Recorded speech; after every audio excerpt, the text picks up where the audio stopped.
Vamos a darle paso al profesor Juan David. Muchísimas gracias, profesor Juan David, también por estar aquí con nosotros. Entonces, tienes el micrófono abierto. Ya somos 66 personas aquí pegadas a este foro de Derecho Penal que te vamos a escuchar y estamos pendientes de tu ponencia. Tienes el uso de la palabra, profesor Juan David. Muchas gracias. Bueno, profesor André y asistentes a este foro virtual, muy buenas noches acá en España, creo que buenas tardes aún en nuestro continente. Primero, hacer digamos, un llamado de atención para todos nosotros frente a lo que acaba de suceder. ¿Sí me están escuchando bien? Sí, el audio está perfecto. Te escuchamos. Perfecto. Frente a lo que acaba de suceder, es un tema de ciberseguridad y es un tema que como tal, si estuviéramos en otro contexto empresarial y bien como lo acotaba el doctor Andrés, estuviéramos posiblemente ante un tema, si estuviéramos en la Unión Europea, ante un tema de responsabilidad jurídica, responsabilidad penal de la persona jurídica. ¿Por qué? Por no tomar las medidas de precaución frente a este tipo de reglas o de planes de contingencia que se deben de tener. Pero bueno, pasando a un tema un poco más agradable y no tan agradable como mis antecesores, pero adentrándonos un poco en el tema del derecho y más sobre el derecho, los derechos fundamentales digitales, que muchos se preguntarán, ¿pero qué es eso si hasta ahora conocemos solamente 3 generaciones del derecho frente a las cuales en ninguna de esas generaciones se habla de los derechos fundamentales digitales? Tenemos derechos fundamentales digitales, ¿qué es? ¿Cómo son?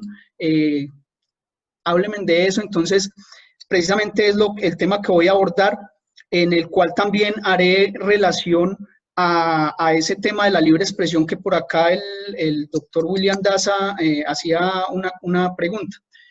Pero bien, entonces voy a pasar a compartir la pantalla. También solicito el uso de la... ok.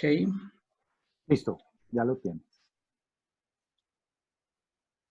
Bien, entonces pasamos acá.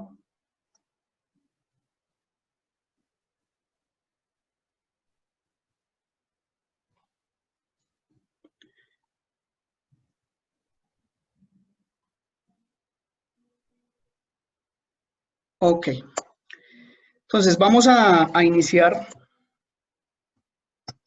Derechos fundamentales digitales, una nueva dimensión de protección al derecho.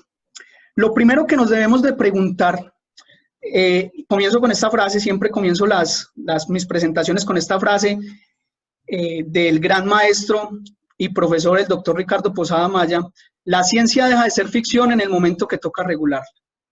Ahí para que la tengamos en el tintero. Entonces, vamos a seguir adelante y vamos a iniciar con una pregunta que es fundamental y sería lo primero que nos deberíamos de cuestionar frente a esta intervención y a lo que pretendemos llegar una vez culminada mi intervención, y es a respondernos esta cuestión.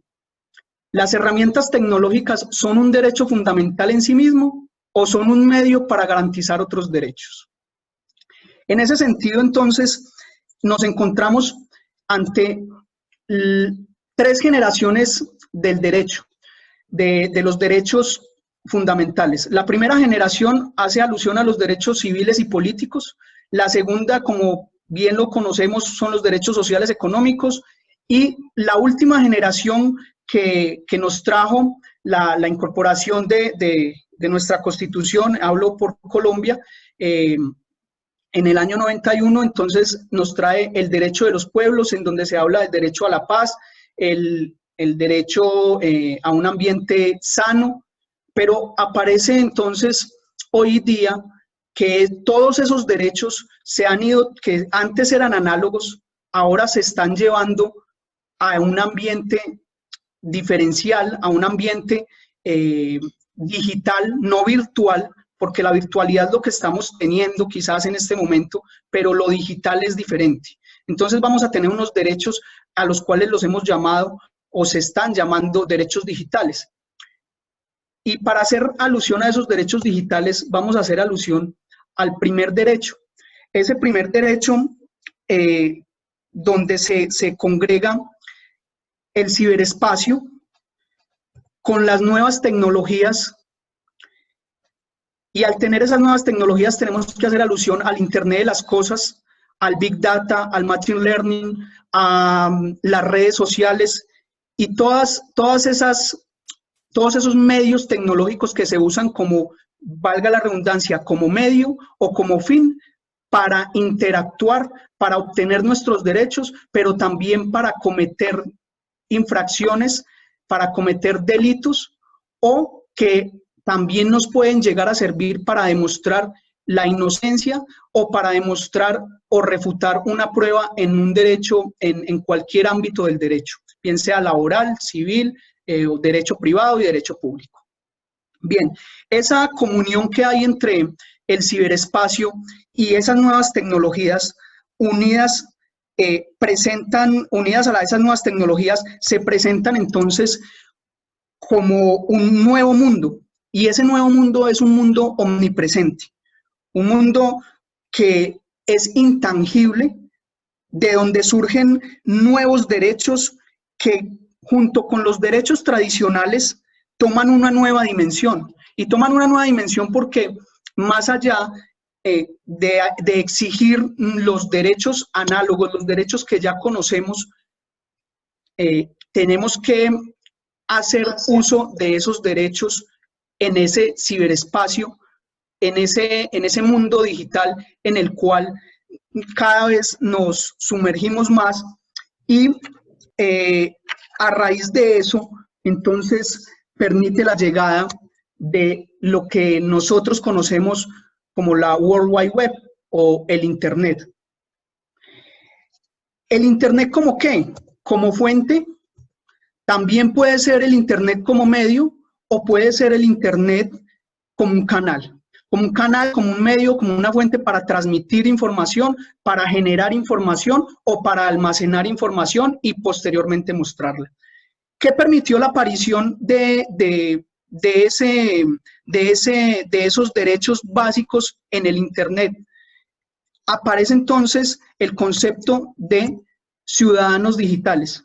Ciudadanos digitales de los cuales se desprenden dos conceptos o dos preceptos que son básicos para entender posteriormente cuáles son esos derechos fundamentales digitales.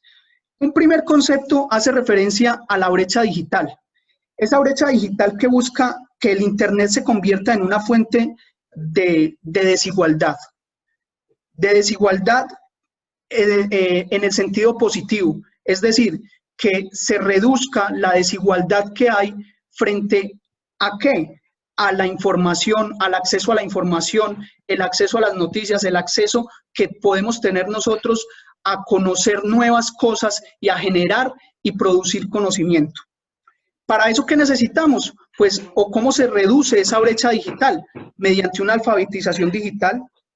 También puede ser, y deberíamos, para reducir esa brecha digital, aparece el conocimiento, tener el conocimiento de las infraestructuras necesarias para lograr una alfabetización digital. O sea, para poder lograr esa alfabetización digital, debemos primero, como bien lo mencionaba mi contertulio Edgardo, lo que yo he llamado ciberculturización. Y es un tema que nos atañe a todos, ciberculturizar a las personas para luego poder tomar decisiones, y es uno de los temas quizás más polémicos que está teniendo nuestro gobierno en este momento frente a la implementación de la cédula digital, del expediente médico digital, o que ellos lo han llamado electrónico, y vemos cómo toda esa situación genera una vulneración de otros derechos que, si hacemos uso de esa regla de ponderación que nos trae el maestro Robert Alexy, pues deberíamos de entrar a ponderar un derecho a la intimidad, un derecho a la privacidad y a los datos, que ya lo vamos a ver, frente a un derecho que mejora la vida de todos, que supuestamente mejora la vida de todos. Bien, también tenemos entonces el segundo precepto, que es el precepto de ciudadanía digital.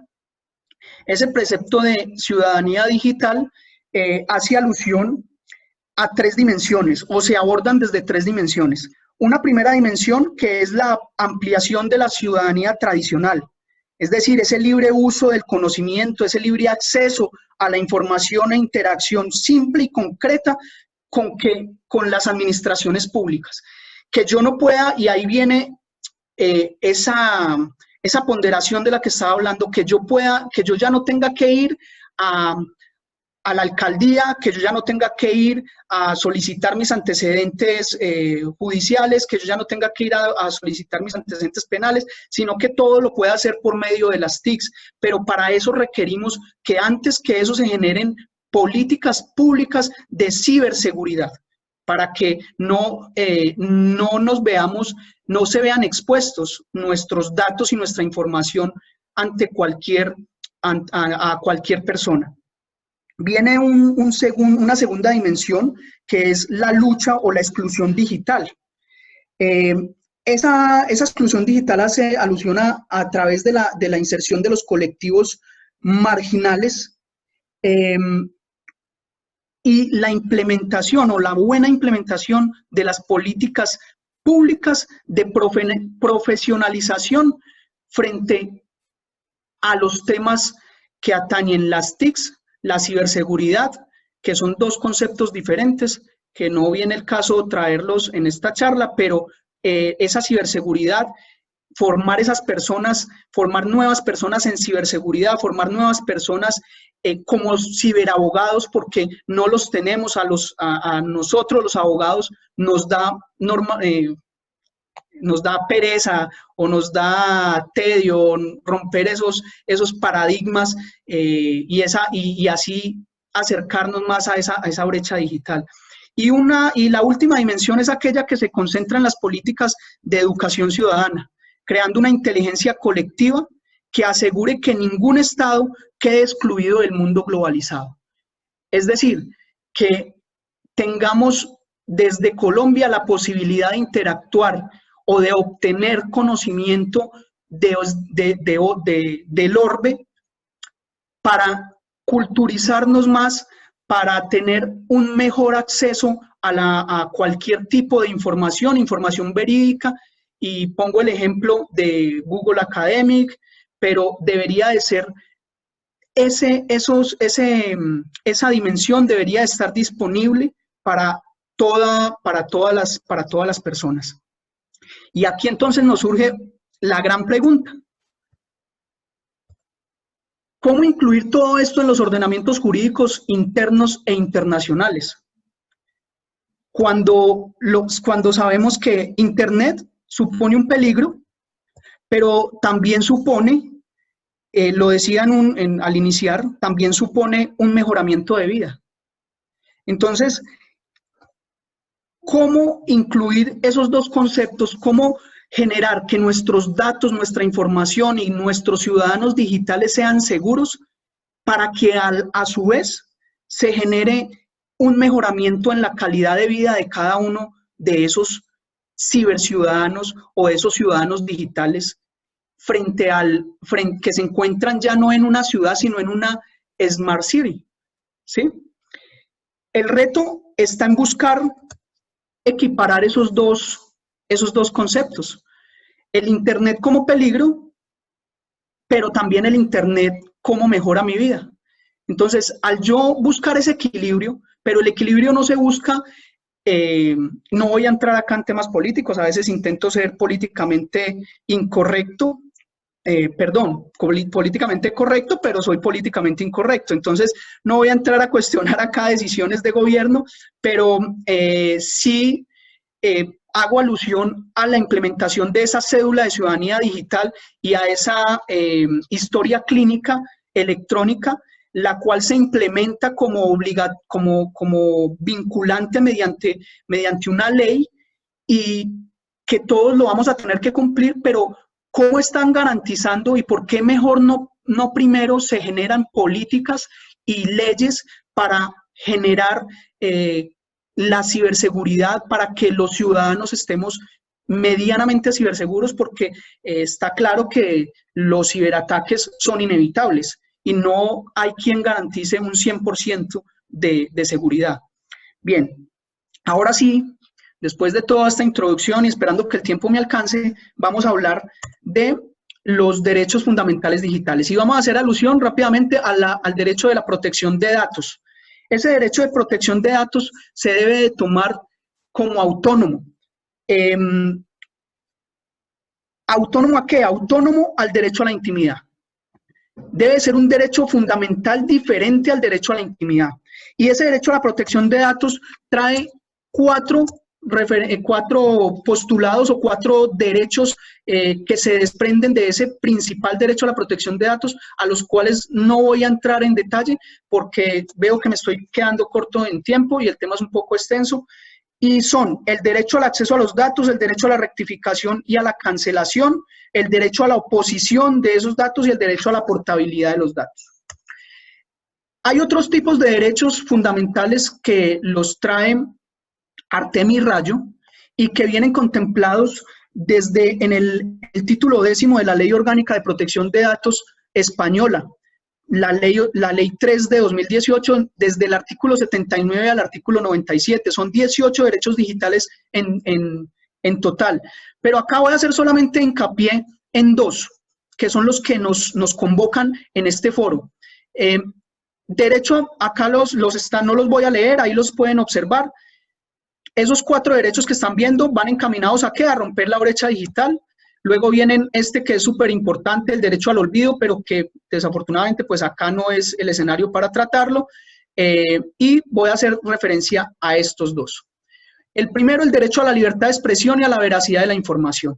Ese derecho de expresión y a la veracidad de la información debe de ser catalogado como un derecho fundamental en el sentido que todos tenemos derecho de opinar, de expresarnos en la red, en las redes sociales, pero para poder llegar a judicializar, hablemoslo en la parte penal, en derecho penal, judicializar una agresión que yo haga o una opinión que yo emita en esas redes sociales, se tienen que ponderar varias situaciones.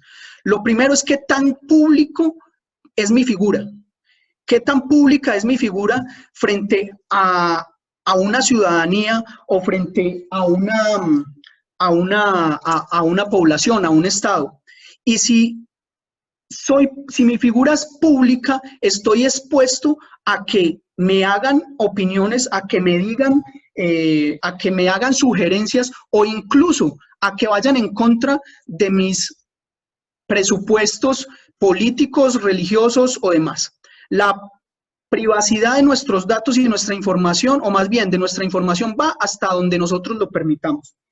Hoy en día, todos nosotros nos estamos convirtiendo en periodistas. Entonces, viene esa libertad de expresión en donde el solo insulto no está protegido por la libertad de expresión.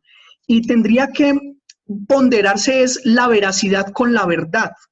Veracidad, pongo el ejemplo, me capturan, soy inocente, yo lo sé, pero me capturan y los medios salen a decir que me capturaron por tráfico de estupefacientes. Se generó la noticia, pero la noticia es verdad. ¿Por qué es verdad? Porque, la noticia es veraz. ¿Por qué es veraz? Porque hubo una captura. Y el delito que el ente acusador me va a imputar o me está indilgando es el delito de tráfico de estupefacientes. Más allá de eso, luego viene si esa información es verdad o no es verdad, pero eso es el post de esa libertad de expresión que tienen los medios periodísticos. La responsabilidad, bueno, el tema va un poco más allá, pero dejo para las preguntas. Derecho de los trabajadores en la utilización de métodos digitales y la desconexión digital, garantizando la intimidad y su vida en sociedad. Y acá tenemos que hacer alusión al teletrabajo. Ya estoy acá terminando, ténganme un poquito de paciencia. El teletrabajo y sus riesgos laborales. Son básicamente, en Colombia nos lo trae el teletrabajo, viene desde el 2008 y solamente hasta ahora con el tema del coronavirus muchas empresas o muchos de nosotros pues nos encontramos teletrabajando y las empresas no previeron o muchas de las empresas no tenían contemplados esos contratos laborales de teletrabajo. Hay 3 modalidades de teletrabajo que son teletrabajo suplementario, autónomo móvil. No va a hacer referencia al autónomo. Frente a esa ley 1221 la amplía el decreto 884 y nos trae en su artículo 3º, numeral 4, nos trae que la empresa y el teletrabajador deben de contemplar las medidas de seguridad informática que debe conocer y cumplir el teletrabajador. ¿Eso frente a qué? A que nos vimos obligados o las empresas se vieron obligadas a implementar el teletrabajo sin tener un concepto o una concienciación de cómo voy a poner a teletrabajar esa persona, si se va a llevar, ejemplo, que sea un fiscal y se tenga que llevar los procesos para su casa en una USB y que tenga que teletrabajar por medio de Zoom y pase lo que pasó, lo que nos sucedió al iniciar esto y se pierdan todos los procesos. Eso no se prevé, ¿cierto? Entonces, esta es la expectativa del teletrabajo, pero la realidad es otra muy distinta. Esta es la realidad a la que nos enfrentamos todos los días. Phishing, suplantación de identidad, confundir si estoy en mi casa o realmente estoy trabajando. Y finalmente, acá están los riesgos cibernéticos, los riesgos psicosociales, los riesgos físicos, y voy a hacer alusión a estos últimos, a los riesgos legales, para hacer también un paralelo con el derecho fundamental digital de los trabajadores. Y ese derecho fundamental digital de los trabajadores está dado, 1, por la videovigilancia, 2, por el derecho a la desconexión digital. Esa desconexión digital que nos trae, nos acercó la Corte Constitucional.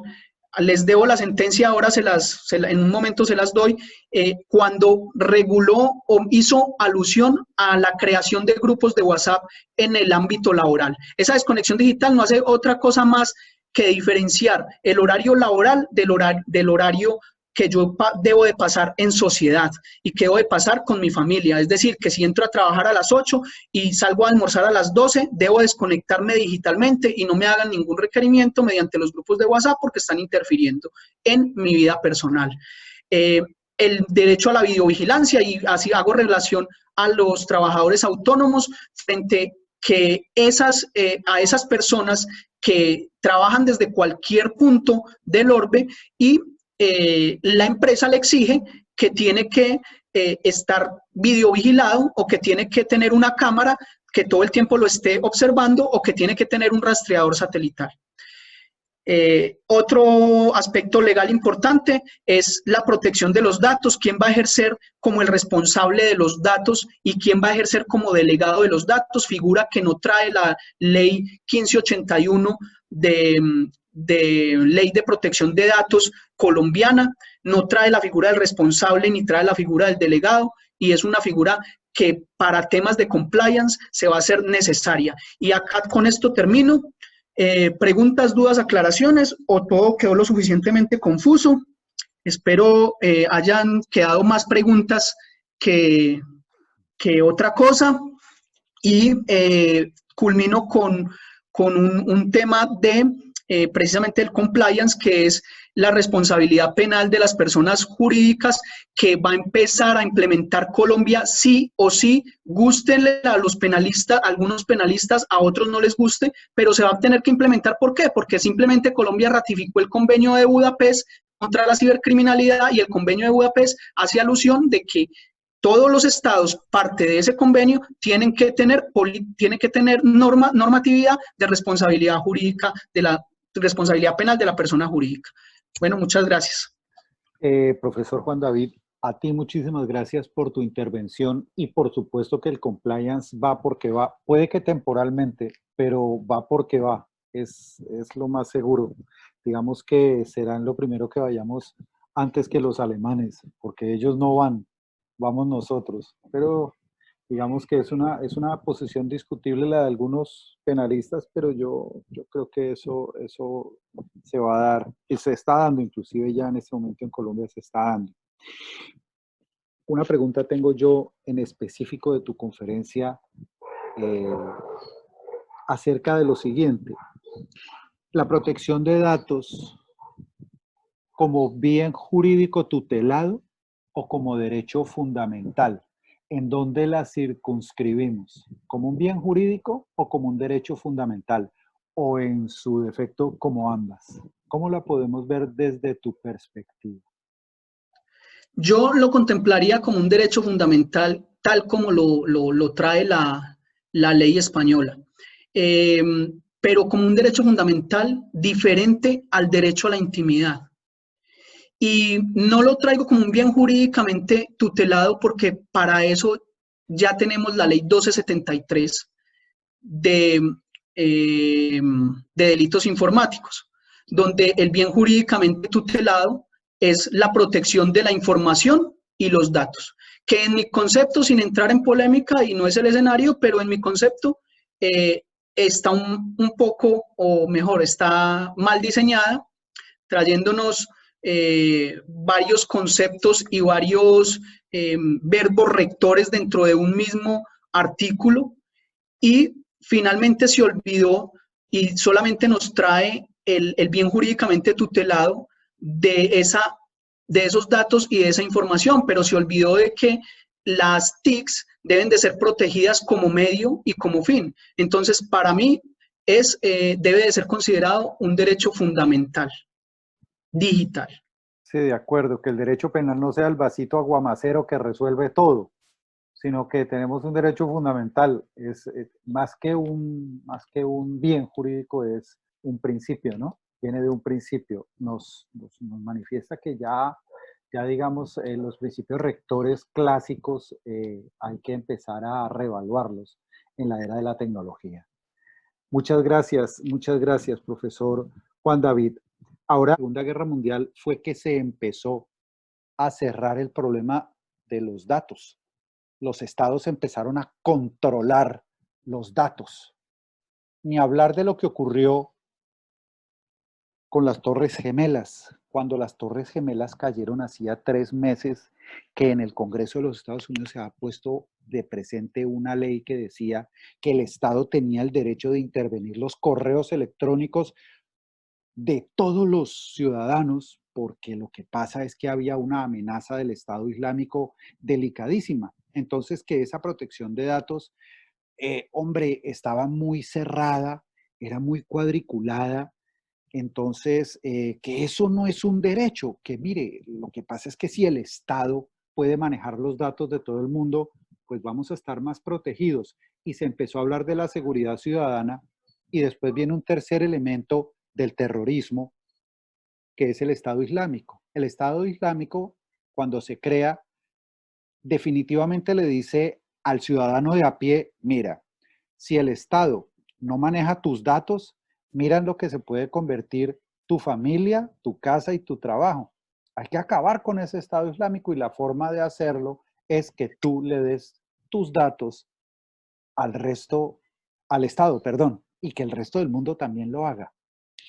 Y hoy nos encontramos con un COVID-19 que cuando uno lo mira, uno dice, otra vez el mismo cuento de la Segunda Guerra Mundial, otra vez el mismo cuento de las Torres Gemelas y nuevamente volvemos a lo del Estado Islámico. El problema son los datos, el problema es el virus, que es un virus de laboratorio, creado en un laboratorio, o el problema es que los estados cada vez nos reducen más como individuos y nos están queriendo decir, si tú quieres ser un ser humano de ahora en adelante para poder entrar a tu internet, tienes que poner tu huella y tu huella la estamos mirando. Entonces yo creo que el problema ni siquiera es de COVID-19, el problema no es de virus, de virosis, de inclusive de fake news.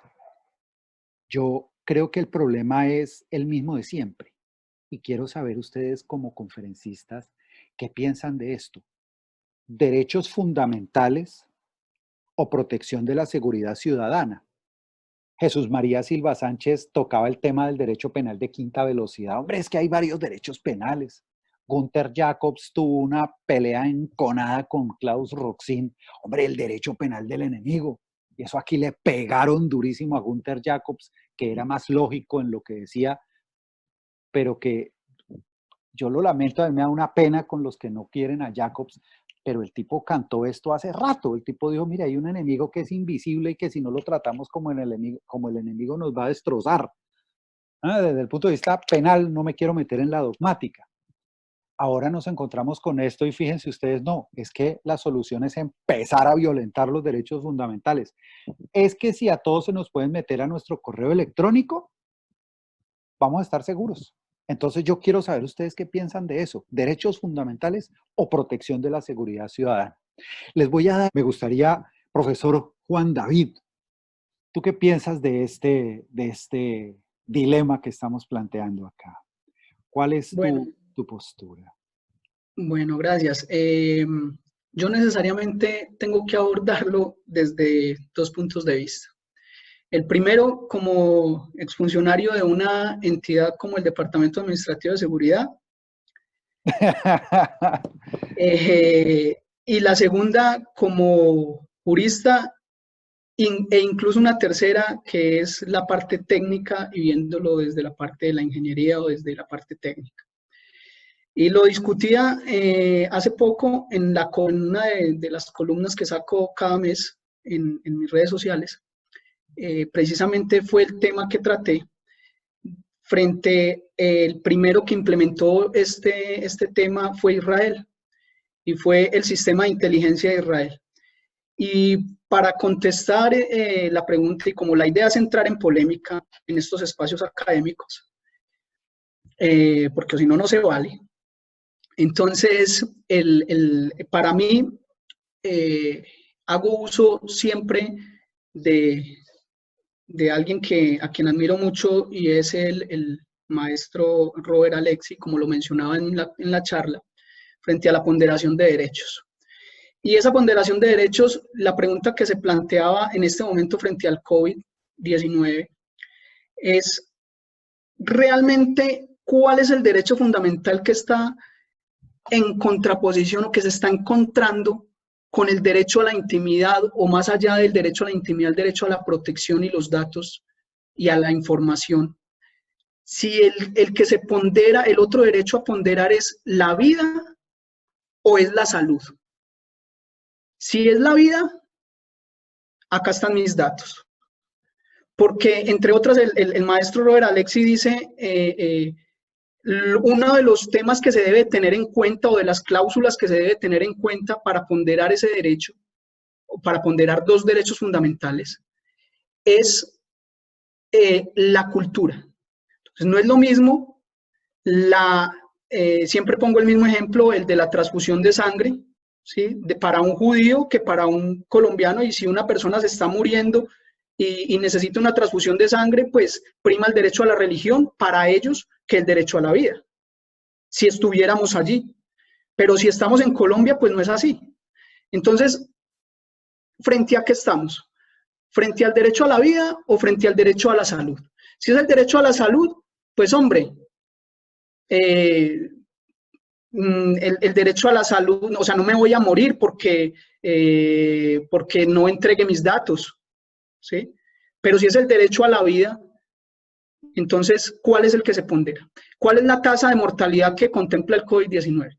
Pero por otro lado también va la seguridad nacional. Y esa seguridad nacional frente a otros derechos que se desprenden, y ahí hablo desde el punto de vista de inteligencia, como exfuncionario, realmente ni siquiera es el Estado el que tiene los datos. Porque, entre otras, nuestros datos, preguntaban en uno de los paneles, ¿cuál es el método más seguro para comunicarme, WhatsApp, Instagram, bueno, mencionaban todos los medios de comunicación. Entonces, la respuesta es otra pregunta. ¿Usted quién quiere que no lo escuche? ¿Quiere que no lo escuche Rusia? Entonces no instale Telegram. ¿Quiere que no lo escuche Facebook? Pues no instale WhatsApp. Entonces, acá estamos expuestos, nuestra información nosotros ya las pusimos hace mucho rato. Y es un tema de identidad digital que hemos construido desde hace mucho tiempo. No es de ahora, es desde hace mucho tiempo.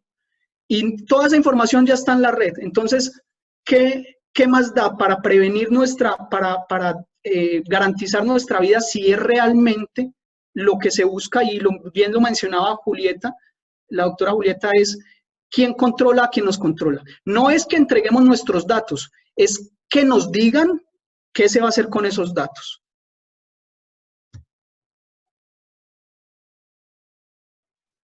Muchas gracias, profesor. Sí, claro, claro, ahí estamos completamente de acuerdo, porque es que, digamos, que termina siendo ese tiroteo de, no, a mí me da miedo que usen mal mis datos, entonces yo, para prevenir eso, le voy a dar mis datos al Estado.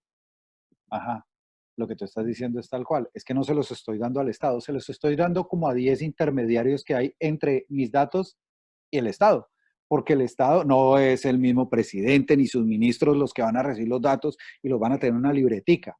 No, no, no, va a ser este, el otro, el otro, el otro, el otro, aquel. Y prueba de ello es que todos los días nos están llegando correos diciéndonos que nos ganamos una lotería. ¿De dónde sacaron? No, eso fue una base de datos que me dieron en... Nuestros datos realmente no están siendo protegidos allí.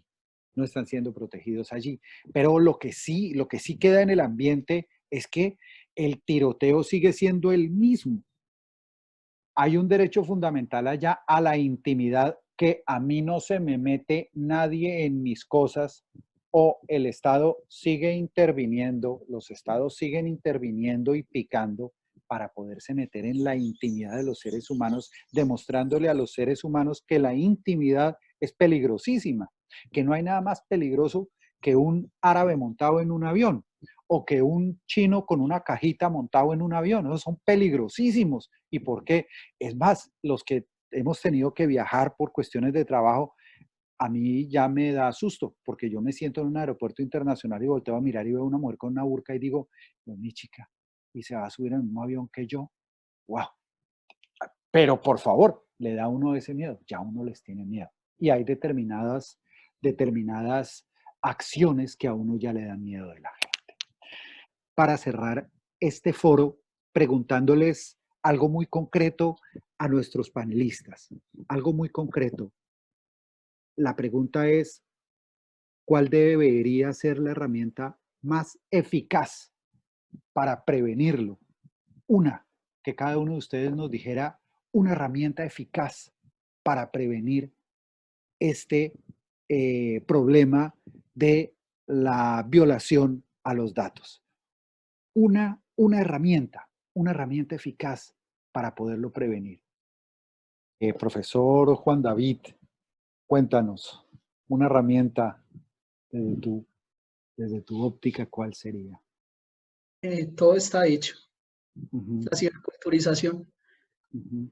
Ok, lo resumo en esa palabra, la ciberculturización, como bien, repitiendo un poco lo que dice Julieta, debe desde bueno, y la ciberculturización mediante la implementación de unas políticas públicas certeras y eficaces y eficientes, desde el Ministerio de Educación como el Ministerio de las TICs, y que se metan la mano al bolsillo, al drill, como diría mi abuelo, y empiecen a implementar estrategias en las cuales puedan llegar a toda la población y se rompa esa neutralidad de la red. Muchas gracias, muchas gracias. Estamos totalmente de acuerdo. Aprovecho. Bien, ahora vamos a ver. Las preguntas que han hecho al chat no me han colocado exactamente quién quiere que la responda. Entonces, ¿yo qué voy a hacer? Yo voy a poner la pregunta de manifiesto para todos los ponentes, y el que pues quiera hacer uso de la palabra me indica para responder la pregunta. Vamos a ver, la primera pregunta la hace William Daza. Nos pregunta, ¿cómo se trataría la ciberseguridad de plataformas en cuanto a responsabilidad de información? ¿Es por parte del Estado o por parte de las personas jurídicas, entendiendo que en Colombia no existe la responsabilidad penal, supongo yo, la responsabilidad penal de las personas jurídicas? La pregunta es para nuestros panelistas y la pueden ver en el chat inclusive. No sé cuál de ustedes quiera participar con respecto a responder esa primera pregunta que nos formulan.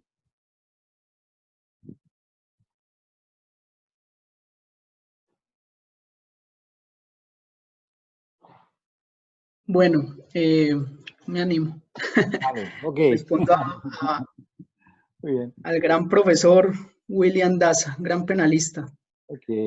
Nos volteó del litigio para el ente acusador, pero bueno. Muy bien. No, independiente que el derecho, que en este momento las personas jurídicas no tengan responsabilidad penal, sí tienen unas responsabilidades civiles. Y es así como se debe de tratar.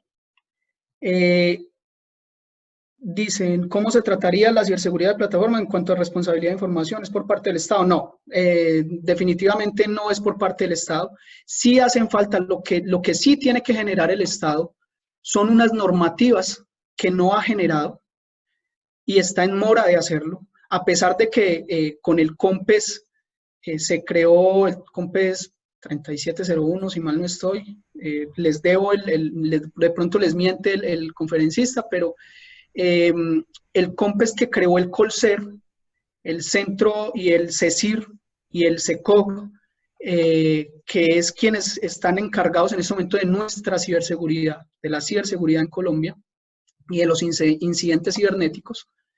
Más allá de eso, el Estado debe crear unas leyes como las tienen en Europa, como la directiva NIS de la Unión Europea frente a las infraestructuras críticas, las cuales le genera unos compromisos y les crea unas responsabilidades frente al manejo de esas plataformas y la implementación de unas buenas prácticas, como lo es la implementación. Cada empresa, y eso se hace en Colombia, de hecho las auditorías son muy exigentes frente al manejo, a las políticas de seguridad de la información, o el SGSI, el Sistema de Gestión de Seguridad de la Información, la ISO 27001, la ISO 27002, frente a los 114 controles que tienen que ejercer. Ya salió la ISO 27042, que es la ISO que genera para la ciberseguridad. Entonces, la responsabilidad necesariamente tiene que ser de la persona jurídica, no del Estado. La responsabilidad del Estado es generar la normatividad que quizás obligue,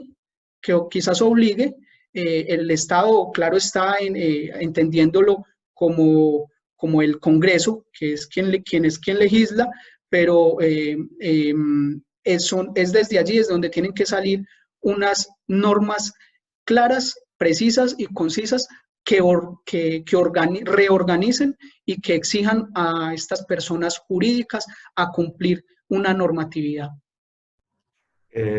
Juan David, yo quiero darle una vuelta de tuercas a la pregunta, y la verdad que aquí en Argentina también se está discutiendo eso, y en otros foros se planteó qué pasa cuando la responsabilidad del manejo de la seguridad informática recae en una entidad de inteligencia artificial y la misma falla en el manejo de la seguridad, hackeada por otra entidad de inteligencia artificial. ¿A quién le cabe la responsabilidad de esa cuestión?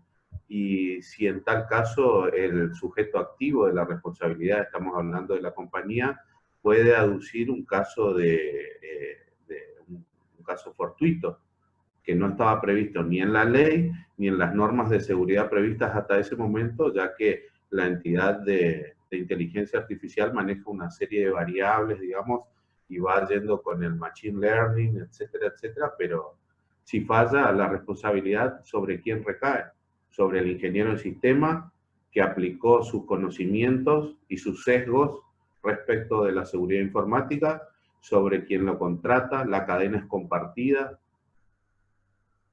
Bien, ¿me elevas la pregunta o...?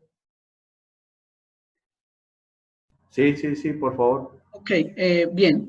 Bueno, acá se encuentran varias situaciones.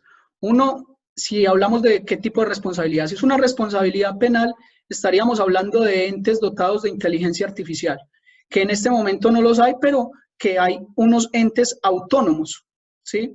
Es decir, existe la inteligencia artificial en el sentido de que está acompañada de unos algoritmos que son generados por unos ingenieros, como tú bien lo dices, pero en cabeza de una persona jurídica que es la responsable de esos algoritmos.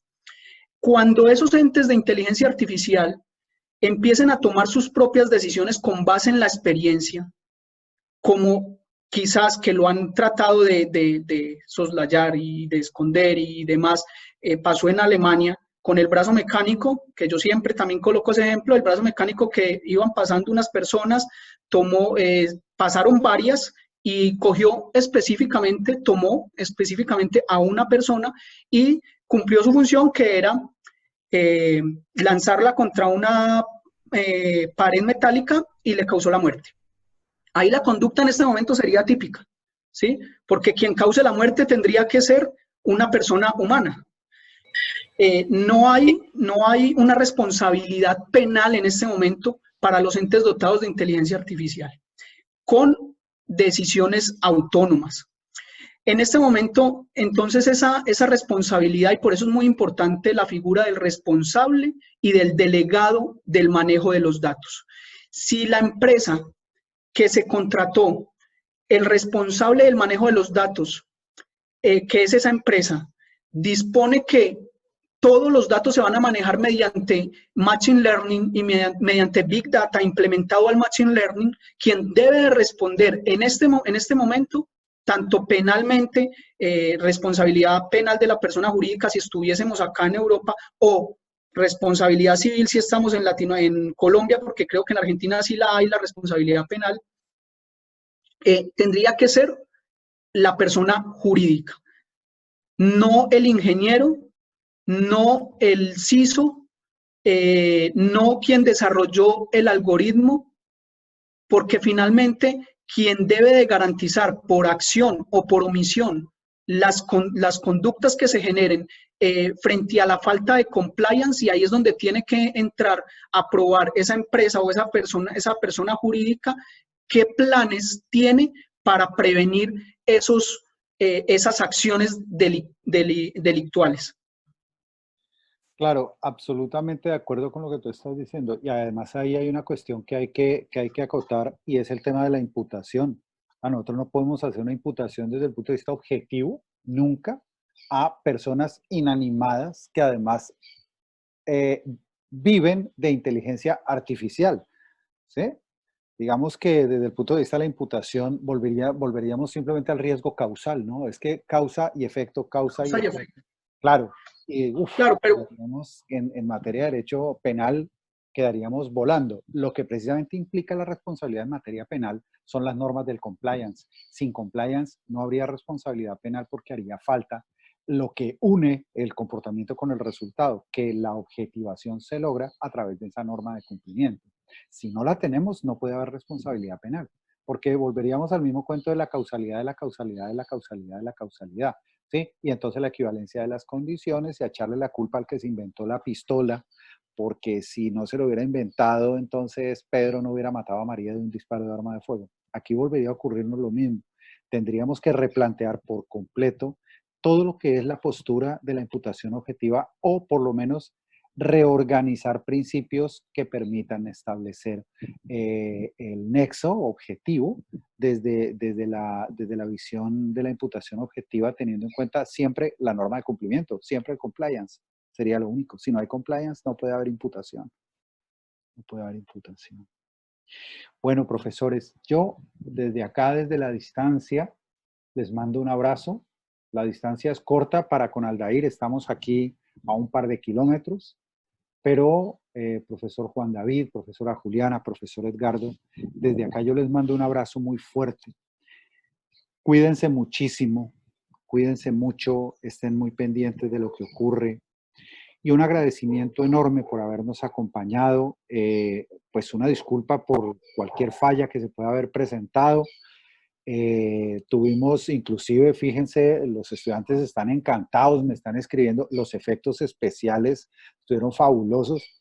Ahí les demostramos que la ciberdelincuencia sí existe y da para todo. Fíjense que sin eso, pues no hubiera sido igual este núcleo conferencial, ¿no? Les agradezco muchísimo, les mando un abrazo desde acá. Espero que muy pronto nos podamos encontrar en algún sitio, sea donde están ustedes, sea aquí, para que podamos compartir personalmente. Muchísimas gracias. A nombre de la Escuela de Derecho de la Universidad Sergio Arboleda, del Departamento de Derecho Penal, a nombre de sus profesores que estuvieron muy pendientes, y de la señora vicedecana y del rector seccional, les extiendo todos mis agradecimientos. Ustedes hacen ya parte de esta comunidad sergista y espero muy pronto tenerlos físicamente por acá, poder compartir físicamente un espacio. Les mando toda mi fuerza, toda mi energía para que estén muy bien, para que se cuiden mucho, para que esta digamos que es es un espacio por el que estamos pasando, pase rápido y no afecte a ninguno de ustedes, ni a los conferencistas, ni a quienes estuvieron hoy en este foro, sino que todos estemos alejados de eso.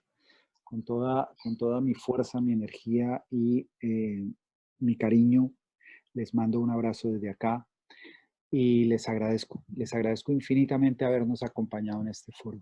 Muchas gracias. Un abrazo para ustedes, un abrazo para todos.